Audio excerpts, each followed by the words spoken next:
Hello everyone, I'd like to welcome you to my channel. So this isn't how I normally present videos, but with the data I'm going to be presenting here, I didn't really have a better way to put this together other than a PowerPoint. So I'm Zach Schweinsberg, and I'm wanting to share with you a study I've done called Benford's Law Application to 2020 Election Data.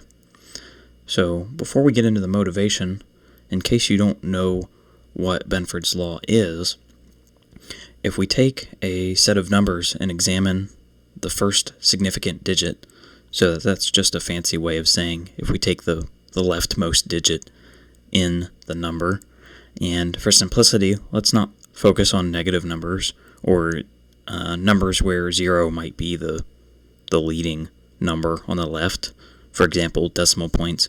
We're just talking about positive real numbers. So if we take a set of numbers and examine the first significant digit, we would expect that 1 would be the first significant digit 30.1% of the time, and then we would expect 2 would be the first significant digit 17.6% of the time, and so on. These percentages or probabilities of the first significant digit being a 1, a 2, a 3, all the way up to 9 is given by this formula above, which would read as the probability of D equals log base 10 of the quantity 1 plus 1 over D. So if you plug in 2 in place of the little d, the probability of 2 would equal log base 10 of 1 plus 1 half. If you type that in your calculator or onto Google, you will get 0.176 and then a bunch of other decimals. So that's how these percentages are derived, and we say that a set of numbers satisfies Benford's law if the first significant digits of the set conform to this expected distribution. So Benford's law can be applied to things like income tax data to see if it conforms to Benford's law, or state and city populations. Another one I found online was river drainage rates. And the reason people try to apply Benford's law to sets of data is that unmanipulated data tends to conform to Benford's law, whereas data that is manipulated tends to have significantly different distributions. So for example, if we suspect someone is committing income tax fraud, this is popular in forensic accounting. You can find a lot of accounting articles on this. They will take the numbers on the income tax return or something like that and examine them against the expected distribution according to Benford's law. And if there are significant differences or anomalies, then what they will do is additional follow-up procedures. Things that Benford's law does not work well on will be things like zip codes, area codes. These are assigned numbers. Another thing would be human height, because there is a pretty narrow range of what the values can be, right? You generally don't have a person that's 7 feet tall, so you're going to have or 8 feet tall or 9 feet tall. So the distribution simply isn't going to work.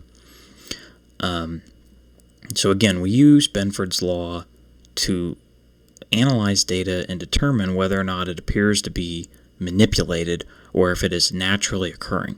And we don't mean naturally occurring in the sense of natural numbers that we talk about in mathematics, such as 1, 2, 3, so on.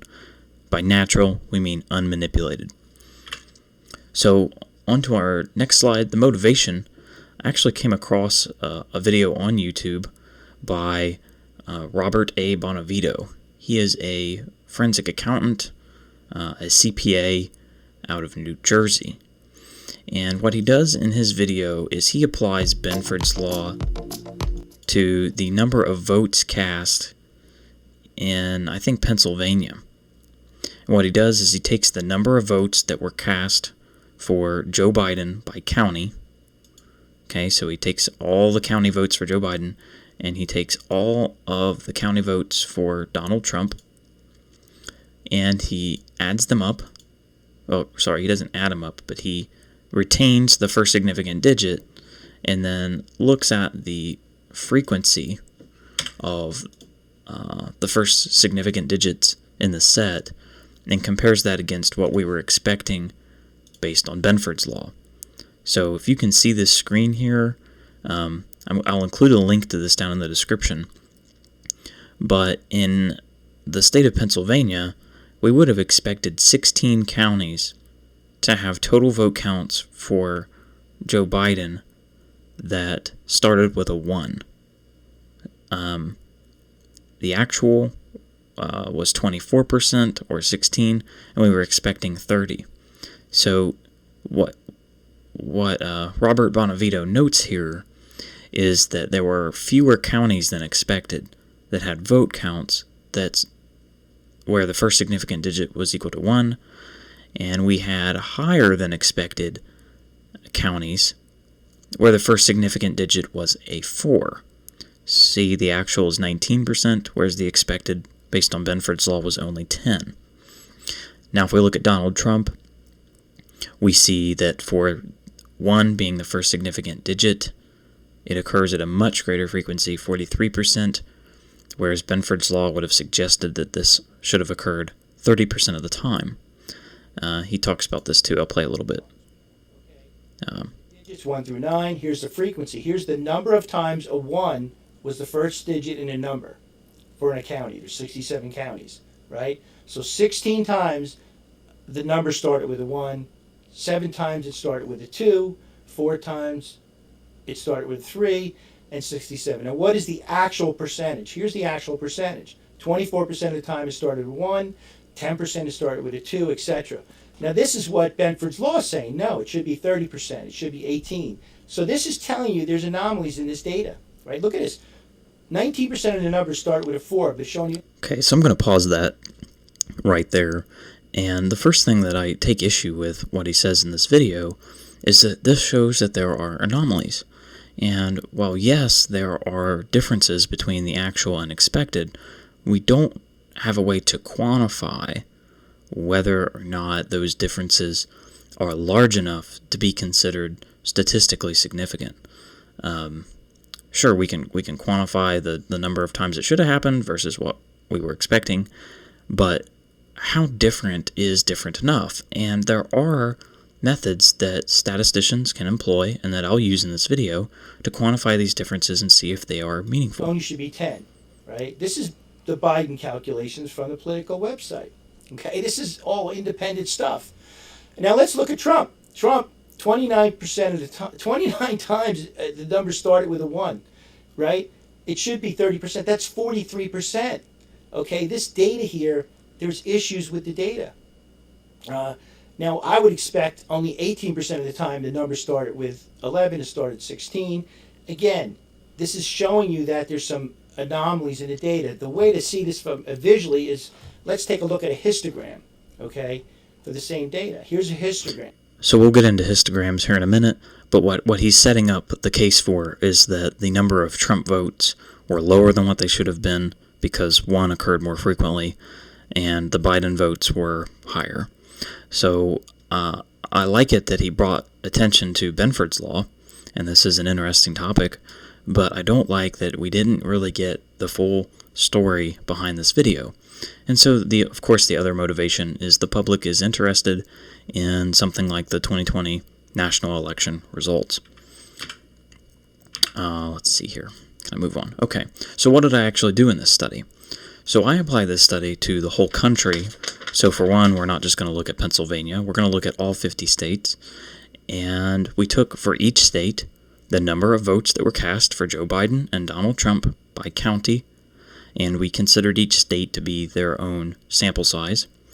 We retained the first significant digit for all the vote counts for Donald Trump and for Joe Biden across all these counties. And then we compare the expected versus the actual distribution of the first significant digits, and we assume that these differences are normally distributed so that we can standardize the data. And what I did, this was adapted from the Association of Certified Fraud Examiners. When they're conducting audit procedures, they consider anomalies to be meaningful enough for further investigation at the 95% level, or when the z-score is greater than or equal to 1.96. So there's obviously a lot of counties in the United States, and this can be hard to visualize. So what was done is I took, for each county, let's say that there were anomalies for Joe Biden, I colored that county blue. If there were anomalies for Donald Trump, I colored the county red. And if the county had anomalies for both candidates, it was colored purple. Before we continue with this further, and I show you what else I have, let's take a look in Excel. And Robert Bonavito does the same thing in his video. Now, California is a good example. So coming over here, I have all the counties in California. Oops, too far. And we have the vote counts for Joe Biden, which I encoded FDB. That was, can't remember what I was thinking of there. I know the B stood for Biden. And the T over here, oh, first digit Trump, first digit Biden. And then we have the votes cast for Donald Trump here. And then these columns are where we retain the first significant digit. So I've put these in a table for the state of California. There's digits 1 through 9, the frequency we had, then we express that as a percentage, compare it to the actual percentage, come up with the variance, and then lastly our z-statistic. So for Joe Biden in California, the digit 4 came back as being different with a significance level of 95%, or again, a z-statistic greater than or equal to 1.96, and our z-statistic was actually 2.61. So we saw a large difference between the number of times that 4 was the first significant digit from what we were expecting. So when this happened, I went through and noted all the counties where the total votes cast for Joe Biden started with a 4. So Alpine County, for example, Contra Costa County, Del Norte County, Inyo County, and so forth. And these were the counties that would have been colored blue on our map. Similarly for Donald Trump, we see here that there was a significant variance for the digit 6 being the first significant digit for votes cast for Donald Trump in the state of California. So wherever the total number of votes for Donald Trump had a first significant digit of 6, we colored that county red on our map.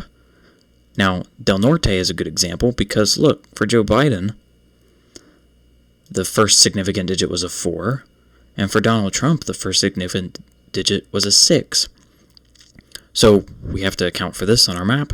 So Del Norte County would have been colored purple, meaning there's an anomaly for both candidates in that county. Now, what we also have here is I opted for this line chart as opposed to a histogram. The orange coloring shows the expected frequency for the digit 1 being the first significant digit, 2, 3, and so on. So what we were expecting in our distribution is in the orange, and the blue is what actually happened. So on our table, we noted that 4 was significantly different from Benford's law, and that lines up well with what we see graphically. 2 looks like it's off a good bit as well, but was it different enough to matter in our table? No, because the z-statistic was not greater than or equal to 1.96.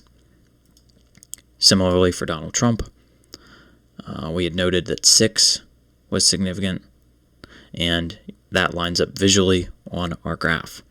So again, the orange is what we were expecting, the blue is what actually happened. So let's take a look then at how did our map come out on our slide. You can pause that there if you want to get a better look. But a few remarks. One, there are only 3 states where there were anomalies, I think 4 actually, where there were anomalies for both candidates. As you can see here in California, here, Arkansas, and I think Indiana. These 4 states had anomalies in their counties, if you want to call it that, for Donald Trump and Joe Biden. But generally speaking, if anomalies were detected for a candidate within a state, it was usually limited to just one candidate. So in Michigan, the only anomalies that existed, based on the method we just described, were for Joe Biden. In Ohio, the anomalies were only for Joe Biden. West Virginia, the anomalies were all for Donald Trump. Same thing in Kentucky, the anomalies were all for Donald Trump. Doesn't appear to be any clear pattern as to what geographical region these anomalies occurred in. But this map was really time-consuming to make because I had to go through, obviously, the counties of all the states, build the Excel document, and then manually color these counties in. And I used mapchart.net for that, so check them out. They have some nice mapping tools. So that's one piece of what we did. But this still doesn't tell us the complete story. So what we did is we followed up with a Pearson Chi-Square test. So any person that's familiar with statistics knows that when you're comparing an actual versus expected frequency of something, you're looking at a goodness of fit test, or the Pearson Chi-Square, in this case, was most appropriate to be used. So that's what will tell us whether or not, as a whole, did the state conform to what we were expecting or not. So we had 3 states for Joe Biden that did not pass the Pearson Chi-Square test, and 8 states that did not pass Pearson's Chi-Square for Donald Trump. So while Robert Bonavito looked solely at Pennsylvania, that's really using tunnel vision, he kind of ignores the fact that there's a lot of anomalies for both candidates under his method. The method that Bonavito does not use is the Pearson Chi-Square goodness of fit test. And under that metric, we actually see more anomalies for Donald Trump than Joe Biden. But the interpretive value can be kind of difficult on this because an anomaly can be either for something too high or something too low when we're talking about vote counts. So I suppose if you were in favor of Donald Trump, you would say, oh yes, these are places where Donald Trump got too few of votes.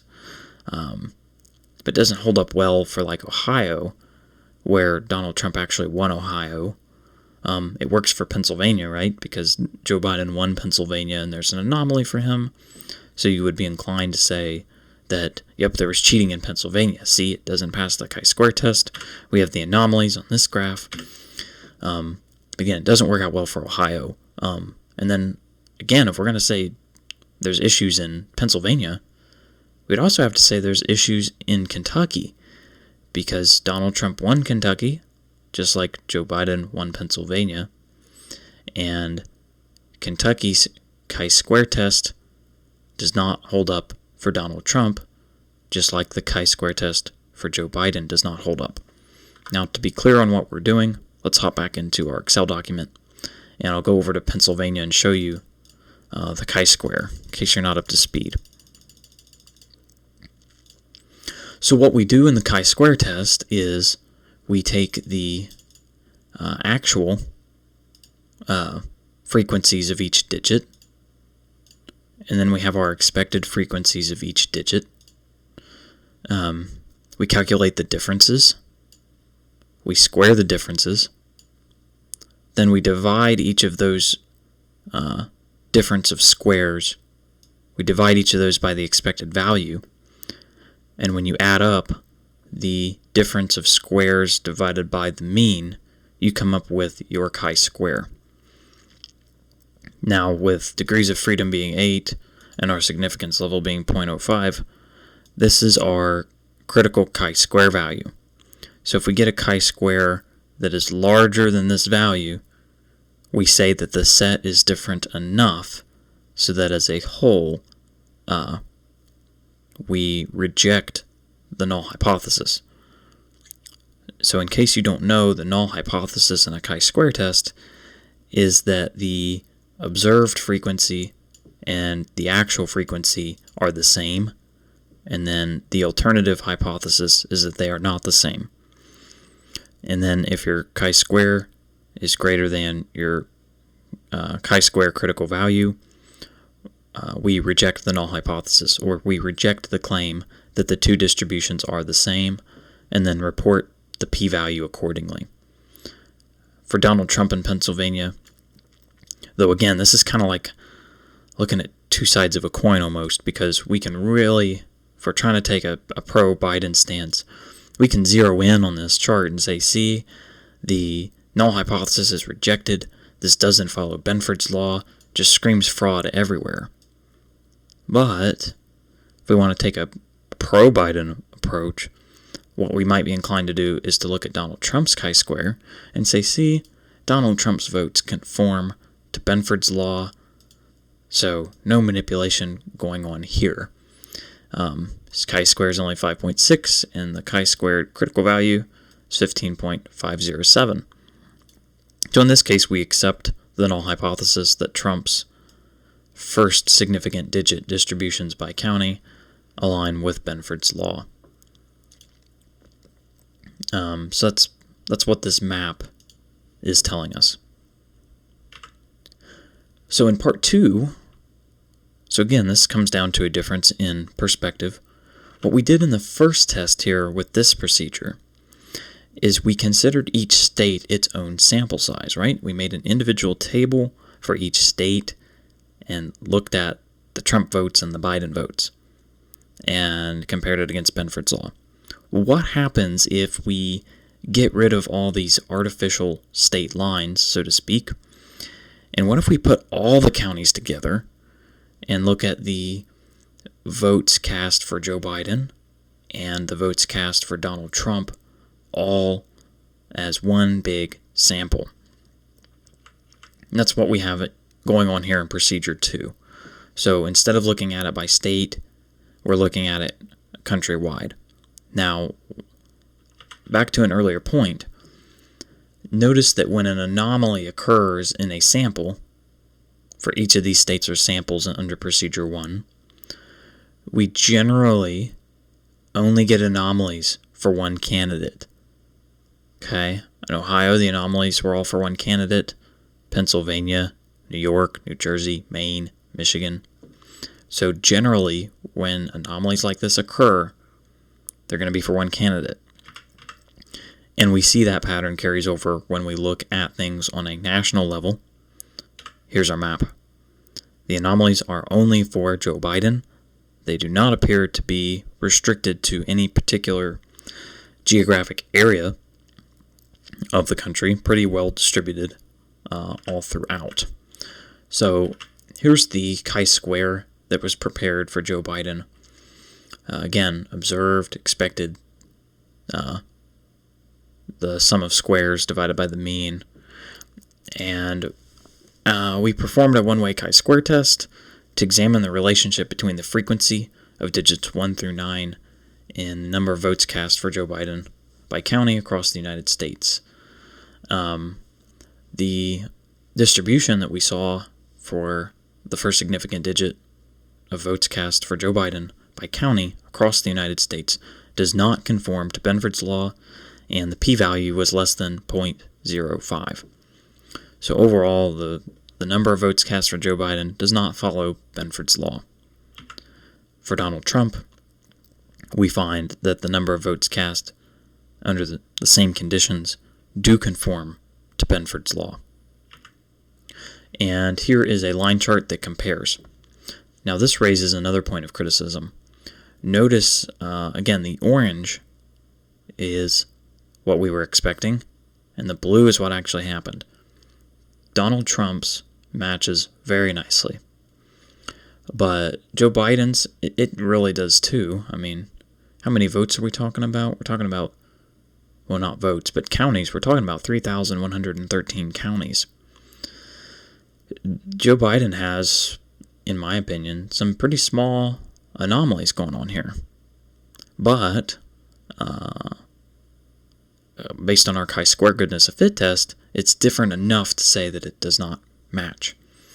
Let's go back and look at the z-scores for this as well in Excel. See what's going on with those. So, looking at our table, looks like counties where the leading digit was 4 and 5 were our issues. So that's a total of 554 counties. Donald Trump didn't have any counties that had a high enough z-score to get flagged. The reason this causes some criticism is other people have referenced in published works that there are actually lots of data sets out there that appear visually to conform to Benford's law. Like, let's say you didn't know what the chi-square was, and you were just looking at this, and I asked you, in general, do these two graphs match? You'd say, yeah, they match. Definitely would for Donald Trump, and you probably would for Joe Biden. So people have argued that Pearson's chi-square isn't really a good way to test whether or not a data set conforms to Benford's law or not. But that could be a whole nother video. That's all the data that we have to present here. So one other thing that I think you might enjoy is I've gone through all 50 states and produced these line charts that show you the actual versus expected frequencies of the first significant digit counts. And I'm just going to scroll through these, and of course feel free to pause on any of them that you'd like to take a closer look at. Do keep in mind that Alaska, the counties don't work the same way that they do for the other states. They have boroughs and such, so that's not really a good sample. Oh, sorry. Trying to go at a reasonable rate. But, a lot of these states, Connecticut's not such a good one. And of course, Delaware, like you get into these states with smaller counties, they're not going to conform as well. Florida, pretty close, I would say. Definitely not random. Georgia. Again, Hawaii. Hawaii has issues too due to low sample size.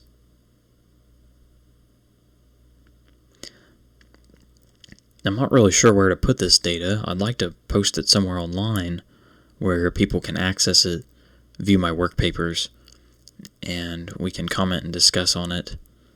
But obviously YouTube isn't the best format, but I wanted to get this video out there so that people could see it, and I just wanted to really do a follow-up piece to Robert Bonavito's video.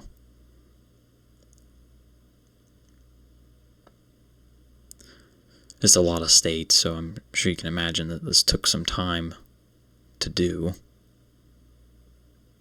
But for the most part, North Carolina for Biden conformed really well, actually. Most of these states conform fairly well, I think.